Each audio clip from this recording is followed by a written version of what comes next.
I am Kate. I am a specialist occupational therapist. I am based in the Northeast, if you can't tell by my accent. Thank you very much, Nora, for inviting me to come in and just have a chat with everyone. So if you come on, please say hi. Let me know that you're watching. If you've got any questions throughout what I'm chatting about, then please feel free to ask the questions along the way. I honestly don't mind. I know some of you have sent Nora some questions before I've come on. So I've got my post-it notes with the questions written on, because technology just hasn't been my friend today. So I'll just tell you a little bit about me. I have been an occupational therapist now for 12 years-ish, and I specialised in children and adolescents 10 years ago, but I've worked with adults across the spectrum with additional learning disabilities and comorbid mental health difficulties. So I've worked across the spectrum and across the ages. And I had a little girl last year, and that kind of motivated me to go into self-employment. I've worked in the NHS and I've worked in private, and there's pros and cons to both the services. There's a long waiting lists in some areas of the UK for seeing occupational therapists. I know the longest I heard a fortnight ago was that an area has been told it's going to be 3 years until they can see an OT. And so kind of as a professional, that just wasn't right with me. Children change in 3 years' time massively. And actually early intervention is the key thing to really supporting them. And obviously in private practice, it has its pros and cons. So I've worked across the kind of areas, and that's why I've taken all the best practice from my career and developed Therapeasy. So Therapeasy is an occupational therapy service that I developed pre-COVID and then swiftly adapted this year into a lot of teletherapy. So I offer assessments and intervention across the UK. And it's all based online. And I also offer a membership scheme where parents and educators get unlimited access to therapeutic programs, therapeutic tools, therapeutic resources that they need, so they can access occupational therapy interventions no matter where they are and I call them seasons of life. People change, we change, the children change, hormones might kick in, you might have had an assessment done, and those recommendations that were given to you a year ago are no longer relevant. So this is continuously ensuring that you have the support that you need, whilst also in a private group you have access to having specialist advice from occupational therapists. And there's also multidisciplinary team comes in, so we also have support from other professions that you can ask questions to. So you've always got some OT to contact to get advice and really support the children and the family, no matter what season of life you are in. So that's kind of where I'm at now. So I'm going to just go through and answer some of the questions that Nora passed on. There is a one about arthritis. To be honest, that's not an area I've ever really worked in, so I'm not going to give any kind of specific advice, but the best bit of advice I would give is to go to the GP, and then they'll refer you. It could be a physio issue or it could be an OT issue, depending on what the barriers are in relation to the ability to function for the arthritis. So just go to the GP and get some further advice on that one. So I've scribbled down some rough notes, so I apologise if I don't read out the whole question. So there was a question about being in the bathroom and shower difficulties, and a lot of behavioural problems occurring whilst I'm not sure if it was your son or daughter is in the bathroom. They've tried to escape through the door, but when now that you shut the door, they're trying to escape through the window. And what kind of strategies can we put in place? So from a functional perspective and a behavioural perspective, it's understanding, is this a sensory need that they're doing?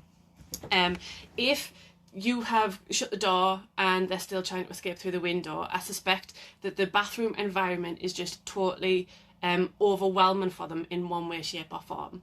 If you think about a bathroom environment, they can be really stimulating. So they can have cold floors, the bath could be cold, the toilets can flush loud, the shower can be loud, the tactile issue of having showering, you know, if you've got a hand dryer, the water running, there's lots. It could be quite echoey if you've got it tiled. So it's quite a really stimulating environment, and particularly if you've got water on, you know, the steam can really irritate in the skin. So it's kind of looking at understanding what element of the bathroom environment from a sensory perspective is really uncomfortable, and then from there trying to look at some strategies. So if you would like, apologies, that's my little girl, but if you would like to look at some strategies and discuss with me a little bit further about what it could potentially be, is it when she's getting or he's getting into the shower that the behaviour occurs, and so that is that the tactile system, or has there been an incident previously that has been really uncomfortable for them, and now they're just really uncomfortable in that environment. But it's really picking apart all that sensory input and understanding what it is that the challenge is in relation to their sensory needs. So please get in touch if you want to chat and be more specific and with a little bit more details. But I hope that kind of gives you an idea of what to think about. You know, is it when the feet touch the floor? Is it when they're getting in the bathroom? Is it when the water touches their face? You know, sometimes strategies like just touching the skin with water before they get in the bath or before they get in the shower can just really help desensitize that sensation. Or is it the noise? Is it every time the water's running or the toilet's flushing? There was another issue, another question, around toileting. And previously you'd seen an OT, I'm assuming because you said it was a proprioception issue in relation to toileting. So obviously it comes back to the body awareness and the difficulties with that. And you'd been recommended a mirror, but the mirror has its own difficulties of where to put it and holding it. So what I would suggest is, I would suspect that if there's proprioception issues around the toileting, the child's probably is going to experience proprioception issues elsewhere in their ability to function on a day-to-day basis, and their body awareness will impact on it. So what I would look at is really developing a sensory rich of proprioception day for them. You know, so you might hear them as referred to sensory diets or sensory lifestyles, or sensory plans. You know, they get called all sorts of things, but it's looking at putting intervals of proprioception into the day throughout the day, because obviously we don't know when the child's going to go to the toilet, so you can do an activity and do some proprioception before they go to the toilet, but you know, they might not like that, and then they might think, well, I'm not going to the toilet because I don't want to do that activity before I go. And obviously to increase the independence, we've got to increase the independence and let them be as independent as possible. So it's about putting a sensory rich environment, so doing lots of heavy muscle work, so during transitions doing animal walks, or getting up and just doing a little bit of a sensory motor hit kind of workout, you know, anything that kind of, any play activities. I don't know how old the child is, but you know, play-based activities of crawling and climbing. It could be that you're carrying something heavy, anything that gives that real muscle feedback. You know, Nora does boxing, you know, any kind of boxing activities that can really just give that muscle feedback that we're looking for. It can even be something as simple as just sitting on a chair and pushing their bum up into the air, because then they get the proprioception right the way through the upper body, and it just increases that body awareness. So anything that like that can be totally simple, that it doesn't have to kind of be, you know, sometimes when people well, some OTs to be fair, but as well, you know, sometimes sensory diets and things can just be unpractical for day-to-day life. And I'm very much a realist, and I'm very much the, you know, it's got to be practical for people, otherwise they definitely won't get done.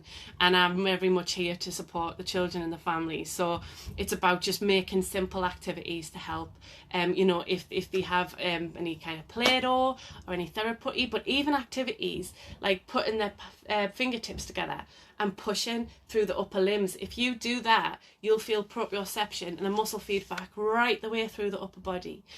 So it can be simple activities like that you just put in throughout the day to be able to support that body awareness, and then naturally their body awareness will increase and the difficulties with the toileting will reduce, and any other aspects of their ability to function will also reduce as well.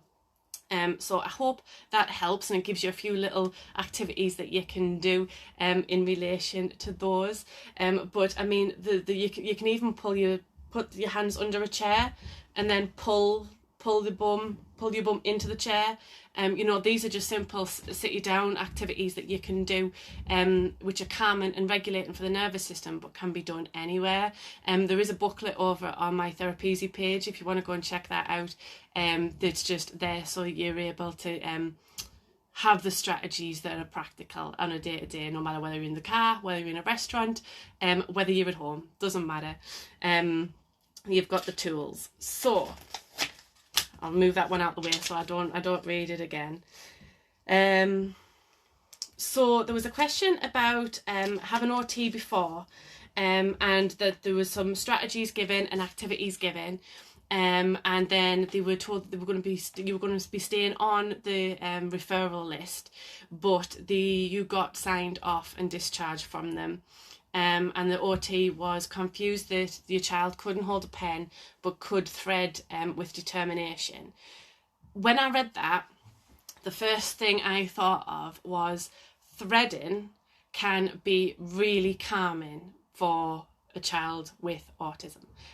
I'm not sure if this child has autism, but it can be really therapeutic because they can make whatever pattern they want, and they can just, it's kind of like you just flow. If we use the term therapeutic flow, and you just kind of get in the zone. So if you enjoy drawing or you enjoy reading a book, it's like you just get lost in a book or lost in your drawing. And so what they say is that the threading of the fine motor task can actually, because of the structure and the predictability and the own pattern or the pattern that they've got to follow, whatever it might be, it can be actually just quite calming. So that could just be a calming activity for them that they enjoy, but actually the in-hand manipulation of a pen is a different kettle of fish to that kind of activity, because obviously there's a lot more executive function, and there's a lot more in-hand manipulation and a lot more planning and organisation. So when I say planning and organisation, it's planning and organisation of motor movements. So they have to have the idea, they have to have the plan in their head of how to do it, and then they have to execute it. And with fine motor skills, it comes, you've got to work from the core, out from the gross motor and then to the fine motor. And so it's a lot more, it's a repetitive movement, threading, whereas writing it's very different, isn't it? You need different shapes, different lines. And so it's kind of looking more in relation to the handwriting. But that wasn't your question. So that was just a comment that I just thought I'd pick up and just explain that from my perspective and from my knowledge, that is why I would say that the child found the threading much easier than actually manipulating a pen. So now they're a little bit older, they're left-handed, definitely got sensory needs, letter formation, and has some hypervigilance that could be connected to the sensory needs. Quite often children with tactile difficulties are really hypervigilant, and when you think about the tactile system, everything we do on an everyday basis, we have to deal with our tactile system. So like for example, me right now, I can feel my chair, I can feel my hair on my skin, I can feel my jumper. Our tactile system's constantly working. And, when children have tactile difficulties, they're often functioning at quite a high level of arousal and quite often in fight or flight. And that is because some children perceive pain as, touch as painful. So they might be avoidant of places where they're going to have unpredictable touch. They might demonstrate behaviours to get out of an environment where touch could happen and they don't want it to happen. They might be avoidant of any kind of you showing affection to them, but they're happy to show affection to you, but they don't want you to touch them. They've got to be in control. And these children as well also often seek control through play. So they often, you know, within their social group or their friends, they're often the dominant one, and they want everybody to play the way they want to play, and they want to play the rules that they want to rule. And that is because of the tactile system. And quite often, you know, parents say, oh, they're stubborn, or they try to manipulate. And it's not. It's just the fact that the tactile system is so sensitive that is why they are trying to seek control. So I hope that helps. And you're looking for an OT assessment and help with the education healthcare plan. So obviously I can help out if you're interested. Just pop me a message. But as well, you can go through. I know it's not always easy to go through your GP or the school they can refer. But like I say, the waiting list, depending on the area you live in, can really be a long time. And particularly if you're applying for an education healthcare plan, you kind of want the evidence sooner rather than later to really get that support in the education system for your son or daughter. So yeah, I can totally do a sensory motor assessment. That is no problem. So if you want to get in touch, and we can have a free consultation and chat through everything a little bit more, just pop me a message. I'll pop a link below. And also for the activities in regarding to the proprioception, there's a booklet on the website that looks at structuring. It's called Sensory Zone Schedule, something along them lines, them 3 words in some order. And what it looks at, it supports and explains about putting an alerting activity, and then a regulating activity, and then an organising one for the body awareness. So as well, what I'll do is I'll drop a link in here as well when I've finished, regarding just for that, so that it can really support you in structuring some kind of structuring some kind of sensory diet, and it's got some activities and suggestions in there. So I'll pop that link in there as well, just to give you some more tips. And then there was a parent looking for therapy, got dyspraxia, and got sensory needs and looking for assessment. So yeah, once again, you can get in touch. Some OT services take self-referrals. So you can self-refer into some OT services, but because I'm based in the North East, it's generally the only services that I'm aware of. I'm not aware of how you can refer into all the services within the NHS. But there is, this was even before COVID, there was such a restriction. And, you know, I've had a lot of parents contact me and that I've ended up working with because they've been told that they don't meet the threshold. And, you know, this was another frustration of mine working in some of the NHS services, is because there's children falling through the gaps of services. You know, the children might not have a diagnosis, but yet they've got real challenging barriers in relation to their ability to learn, their ability to function. And, you know, and I work now with a number of children who have no diagnosis, but yet they are extremely challenging, particularly in the home environment, and some of them are even refusing to go to school. So, you know, the services around, and I think probably post-COVID, there'll also be a review of the kind of criteria for services to be accepting in relation to referral. I know a mum contacted me about 2 weeks ago, and she was discussing how the son was 2 points off being referred into their local occupational therapy service, and had been refused twice. So she'd kind of was obviously looking at other avenues and contacted me because you know, the sensory motor needs are so vitally important and fundamental to our children's development, and management of their ability to function, and management of their mental health and anxiety, that it's really important to kind of get these strategies integrated. And it's doing anything that, you know, sometimes, like, I like the analogy of a still lake. Okay, so as a parent, I always explain that, you know, sometimes you might be thinking that you are doing something, and you throw a rock, you get a rock, and you throw the rock into the still lake. And then there's a few ripples, and then it disappears, and it's all still again. Okay, and so you might feel that with some of your children. You might think, well, I do this and we do this activity and I try this and I do all these things and nothing happens. But then if you think about it, where if you stood there and you kept throwing the rocks into the lake, depending on how deep the lake is in relation to perhaps your child's difficulties, if you keep throwing a rock into the lake, eventually those rocks are going to come up through the water and break through.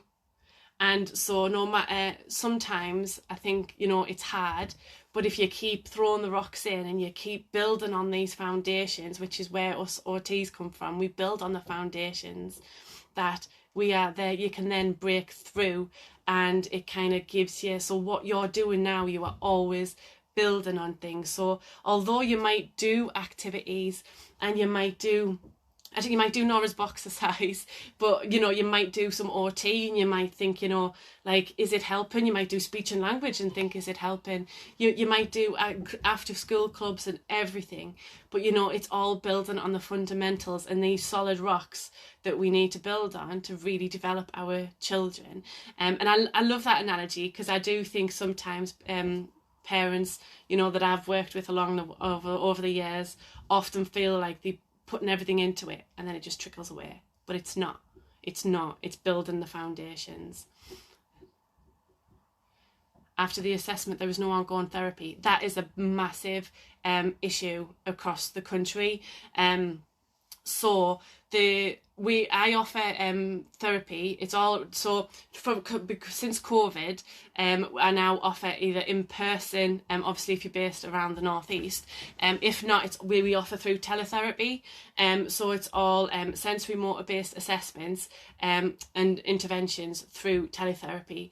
I don't know about where you're from in Solihull or Leamington. Not sure how you pronounce that one. But in the northeast, in the NHS, there's very limited. So all you get is maybe a programme of some activities, or you get a big long list of activities, and it's just a bit like, you can give activities we do every day, but are they going to get implemented if you just get given a big long list of activities? I always believe that you can go on Google and get a big long list of activities, but it's looking at the treatment. So I offered the treatment, so if you want to get in touch, Rose or Sally, and I can explain a little bit more about teletherapy, but it's all across a secure Zoom, and it's all kind of as though me and the child is there, and we would do the activities as we would on a day-to-day if I was there in person. So there's in America, it's much more of a well-used practice. In the UK, I'm one of the innovative OTs that have kind of stepped outside the zone and implemented it during coronavirus. Just because we have this situation in the world right now, and but that doesn't mean that families still don't need the support, and that was one reason why I kind of transferred what my initial idea was about going self-employed into something that was much more functional and practical.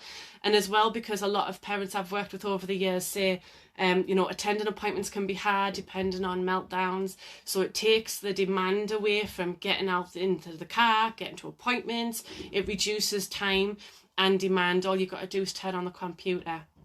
And don't get me wrong, some parents absolutely love it and the children love it.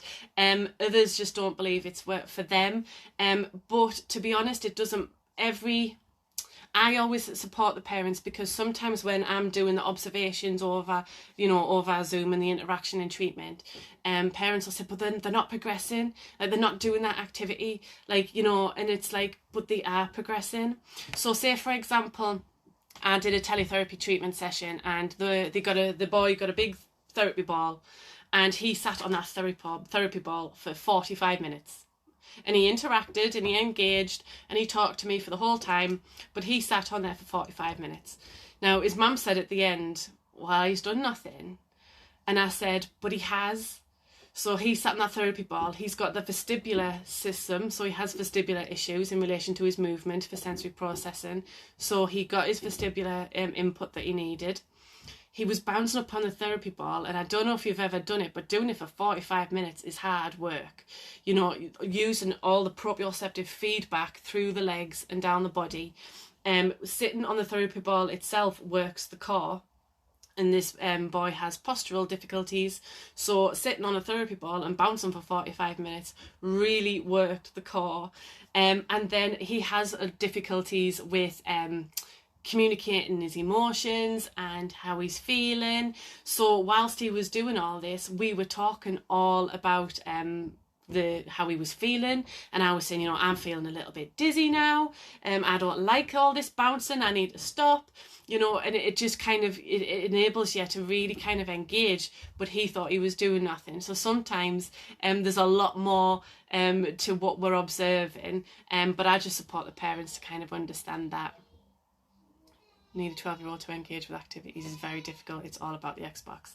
Yeah, Roz, is it what are transitions like? Because what I find is that quite often the transitions are difficult for children, and it's looking at what need it meets. Try and get my words out. So what needs? So is he seeking visual stimulation? You know, what kind of game is he watching? Is it the visual stimulation that he's seeking to be able to do it?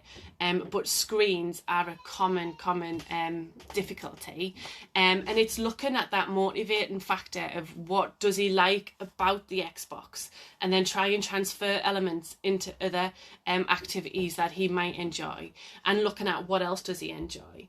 So one part of my role over the years has been I was a behavioural intervention lead. So what we did is we ran a behavioural intervention team. So there was educational psychologists, speech and language teachers, all the disciplines. And what we did is we did a behavioural analysis, tried to figure out what the function was behind it, and then was able to kind of really support in delivering the intervention and understanding and picking it apart. Have to turn off Wi-Fi to stop it. And then what behaviour happens, Roz, if you turn the Wi-Fi off? Is he okay? How does he respond?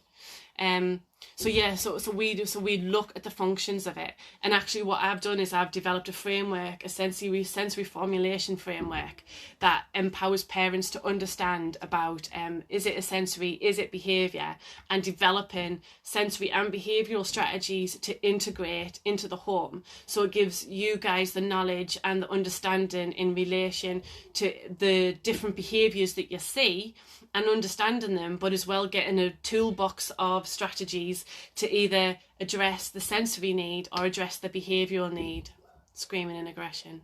Yeah, Roz, if you want a message, and kind of we'll have a chat about it a little bit further, because it might be just exploring in relation to their sensory need of is it the visual stimulation, what is it about it, and I can try and give you some pointers. Because how often is he demanding to go on it as well? Because quite often children can be demanding to go on it, and there's the usual strategies, isn't there, of getting some routine, making sure that they understand the routine, the visual structures. And you know, and quite often what we do in relation to when I do sensory motor treatment is I engage them in some form of play.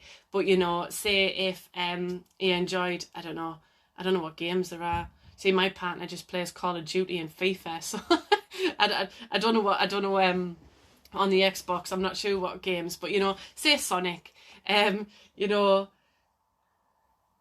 so close to the screen. So it could be that visual stimulation that he's looking for, and he's seeking through sitting so close to the. So it would be integrating some kind of visual stimulating activities in something else that he enjoys doing to try and bring him around and bring him away, but as well calming and regulating him, Roz, throughout the day as well, so that, you know, he can transition successfully. Like, is that the only transition he has difficulties with, or is the transitions in general really difficult?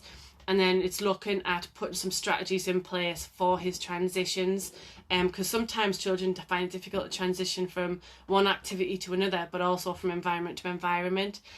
So it's looking at some of the strategies as well. But Ros, please feel free to get in touch, and we'll have a bit more of a chat about it. So I think that's all the questions that Nora sent over. So I hope that's kind of give you some insight into OT, and going out and going to bed. Yeah, transitions. It could be the going out and going to bed could be the interoceptive system. So the interoceptive system is our sensory system that tells us about, are we hot, are we cold, are we hungry, are we thirsty, do we need the toilet, do we not need the toilet, you know, all these internal systems, and messages that we get given, that we can process it. So children who might hold on to the last minute before they go to the toilet, that could be an interoceptive issue. Children who are avoidant of going out because the wind on their face hurts them, so it could be a tactile issue. It could be that they won't wear coats in the cold. That's an interoceptive issue because they're not registering the cold weather like they should be. You might have children that constantly eat, and so they're not registering that they're full, and that's the messages getting sent to the brain that's not saying. That's the interoceptive difficulties. But within the sensory systems, there's never just one sensory system that's not working right. There's always at least two sensory systems that aren't working to modulate together. And when we say modulate, it's kind of like so we can tune things out. So I'm talking to you guys right now and keeping my attention, but I can hear my little girl in the bath next door having a lovely time. But that's not distracting me away. Whereas children who can't modulate, and part of it being their auditory processing, they would be that totally distracted them away from what they're supposed to be doing. So that's why in classrooms or perhaps in the home, you might be shouting their name, you might be telling them to do something, and they just appear like they're not listening. But that's because whatever they are tuned into, they just can't modulate and shift the attention between the two things.